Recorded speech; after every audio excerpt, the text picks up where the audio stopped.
3 মিনিটের একটা কন্টেন্ট লিখে অথবা 3 মিনিটের একটা কন্টেন্টের যে ডেমো এটা লিখে আপনি একজন সফল ফ্রিল্যান্সার হতে পারেন। একজন কন্টেন্ট ক্রিয়েটার চাইলে একাধিক ফ্রিল্যান্সারের সাথে কাজ করতে পারে, একজন ফ্রিল্যান্সার চাইলে একাধিক কন্টেন্ট ক্রিয়েটারের সাথে কাজ করতে পারে।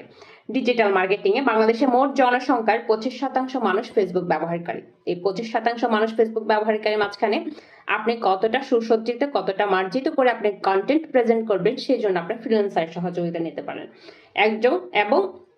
একজন ফ্রিল্যান্সার মানে সব ফ্রিল্যান্সার কন্টেন্ট লিখতে পারে না। কন্টেন্ট ক্রিয়েট মানে যারা কন্টেন্ট লিখে রিটেন কন্টেন্টগুলো যারা করে ওনারাও ফ্রিল্যান্সার।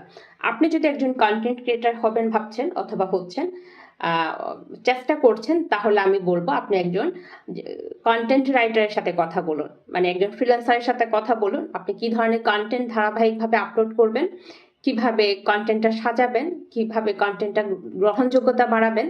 একটা 3 মিনিটের কন্টেন্ট শুধুমাত্র কন্টেন্ট না, 3 মিনিটের একটা কন্টেন্টের মাধ্যমে আপনি চাইলে কয়েক লক্ষ টাকা ফেসবুক থেকে ইনকাম করতে পারবেন। আবার 3 মিনিটের একটা কন্টেন্টের মাধ্যমে আপনি কয়েক সেন্ট ইনকাম করতে পারবেন। আবার এমনও হইতে পারে 3 মিনিটের একটা কন্টেন্টের মাধ্যমে আপনার কোনো ইনকামই হলো না।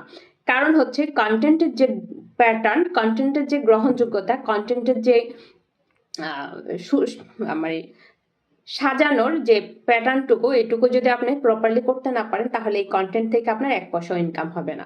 আবার আপনার কন্টেন্ট যদি গ্রহণযোগ্য হয়, 3 মিনিটের মধ্যে 3 মিনিটে যদি আপনি অডিয়েন্সকে ধরে রাখতে পারেন তাহলে ওই কন্টেন্ট থেকে আপনি কয়েক লক্ষ টাকা পর্যন্ত ইনকাম করতে পারবেন। পুরোটাই কিন্তু আপনার উপর ডিপেন্ড। আপনার উপর কিভাবে ডিপেন্ড? আপনি একজন কন্টেন্ট রাইটারের কাছে যাবেন এবং ওই কন্টেন্টটা নিয়ে কন্টেন্ট তৈরি করার আগে মানে ভিডিও আকারে দেওয়ার আগে অনেকক্ষণ চিন্তা করবেন 3 মিনিটের একটা কন্টেন্টকে আপনি কতটা সুন্দরভাবে সাজিয়ে 3 মিনিট অডিয়েন্সকে ধরে রাখতে পারেন। আমার মনে হয় একজন কন্টেন্ট ক্রিয়েটর হিসেবে আপনার সফলতা তখন যখন আপনি 3 মিনিট পর্যন্ত একজন অডিয়েন্সকে আপনার কন্টেন্টে ধরে রাখতে পারবেন। আপনার সফলতা তখনই নির্ভর করে।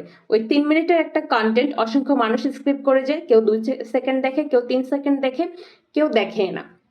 কিন্তু আপনাকে একজন সফল কন্টেন্ট ক্রিয়েটর হতে হলে আপনার অডিয়েন্সকে ওই 3 মিনিটে আপনার কন্টেন্টে ধরে রাখতে হবে। এবং আপনি যদি একটা কন্টেন্টের মাধ্যমে ভালো রেভিনিউ অর্জন করতে চান, ভালো রেভিনিউ ইনকাম করতে চান, তাহলে আপনার অডিয়েন্সকে আপনার 3 মিনিটে ধরে রাখতে হবে। তাহলে ওই 3 মিনিট ধরে রাখার জন্য আপনি পেছনের ব্যাকগ্রাউন্ডে অনেকগুলো কাজ করতে পারেন। একজন ফ্রিল্যান্সারের সহযোগিতা নিতে পারেন, একজন এডিটরের সহযোগিতা নিতে পারেন। তার মানে একজন কন্টেন্ট ক্রিয়েটর চাইলে অসংখ্য ফ্রিল্যান্সারকে নিয়ে কাজ করে একটা কন্টেন্ট তৈরি করতে পারে, একটা সফল কন্টেন্ট।